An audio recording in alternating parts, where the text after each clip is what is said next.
Ermənilərin qənimi ləqəbi almış şəhid polisimizi xatırlayaq. Natiq Sevindikoğlu Əliyev Sırxavənd batalyonunda göstərdiyi şücaəti ilə tanınmağa başlayır.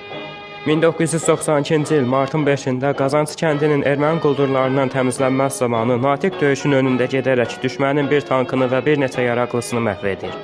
Bir çox cəbhədə döyüşlərə qoşulur, yaralansa da bu onu saxlamır, müalicəsi bitər-bitməz təkrar cəbhələrə geri qayıdır. Daha sonra daşbaşı yüksəkliyi uğrunda gedən qanlı savaşda 4 silah yoldaşı ilə birlikdə gizli yollarla düşmənin arxa tərəfinə keçir. Natiqə tab gətirə bilməyən düşmən qaçmağa üz qoyur. O yüksəkliyə hamıdan birinci qalxaraq Azərbaycan bayrağını həmin zirvəyə sancır.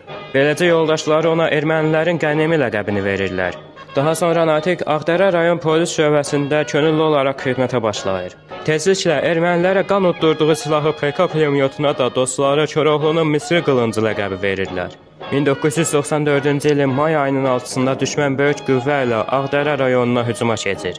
Natiq və polis yoldaşları ağır texnika ilə silahlanmış və sayca üstün olan düşmən ilə döyüşə girişir. Sağ üstünlüyündən istifadə edən namərd düşmən döyüşçülərimizi araya alaraq mühasirəyə almaq istəyir. Bunu görən Natiq səngərdən çıxır və öz pulemyotunu işə salaraq düşmənin bütün diqqətini özünə cəlb edir. Bundan istifadə edən döyüşçülərimiz mühasirədən çıxa bilirlər. Natiq gülləsi tükənənə qədər döyüşməyə davam edir və bu müddət ərzində düşmən ona güc gələ bilmir. Güllələr dayandıqda isə onu diri şəkildə ələ keçirməyə çalışırlar. Çünki düşmənlər Natiqi çox yaxşı tanıyırdılar və ona qarşı böyük kin var idi içlərində. Yəqin ki, intiqam almaq üçün namərd planlar da qurmuşdular. Amma Natiq onların bu planını da ürəklərində qoydu. Son gülləsini saxlamışdı və silahını özünə tuşlayaraq onların planlarını alt-üst etdi. Həmin döyüşdən sonra girovlar dəyişdirilərkən düşmən tərəfindən bildirildi ki, Natiq tək başına 35 düşmən döyüşçüsünü və bir texnikasını məhv edilmiş.